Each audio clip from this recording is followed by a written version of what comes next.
So yung mga oras break time tayo ngayon. Ayan, cellphone na muna sila. So bali nakapag-tamper na tayo. Okay na yung tamper natin dito.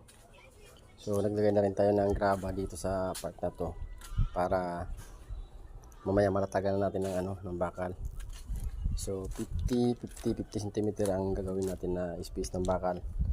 So yung kapal ng ating buhos 4 inches yung kapal ng ating buhos galing dito sa may top ng natin lupa or dito sa may graba.